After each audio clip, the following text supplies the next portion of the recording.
来看美国总统川普4月初宣布对顶关税政策，嘛影响到全球的经济。有劳工团体嘛指出讲，咱国内至少有50万的劳工有受到影响。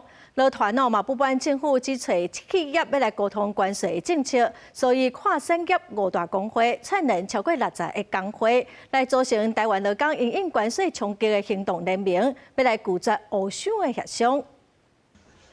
跨产业5大工会，包括机械业工会联合会、桃园市总工会、高雄独立总工会、国际金属总工会、全国自主劳工联盟代表，摕到票据，嘛串联超过60个工会，会再正式组成台湾劳工应用关税冲击行动联盟。关税海啸，劳工受害，劳工受害。 美国总统川普对顶关税政策已经造成经济波动。虽然行政院评估受影响12.5万劳工，但劳团认为保守估计至少受50万。只是关税谈判，政府找企业坐谈20外场，劳工煞一场拢无，不免怀疑要来牺牲劳工。你一觉醒来发现我还没有死，怎么我眼睛被挖走一颗？怎么我的心脏被移植了？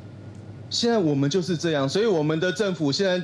基本上就是闭着眼睛协商。制造业为主的桃园市工会指出，万一加17.5%关税降到0，汽车和零组件产业有8万劳工的受害。另外，电脑、和光学制品、电子零组件、机械构件等等嘛，真危险。PC 板跟汽车，这个已经占了我们全国营收的60%跟40%。桃园市的这个制造业真的是。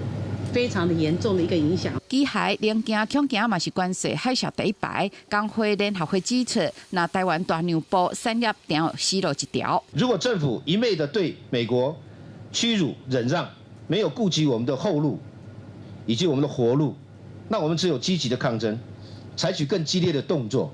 这届成立的劳官盟表达，台湾劳工拒绝接受欧商协商，到达劳工嘛完全是无清楚资讯，所以要求谈判过程当中，劳工要掌握政府决策，嘛要会当表达意见，呼吁政府学习日本首相石破茂，先甲工会实际会谈。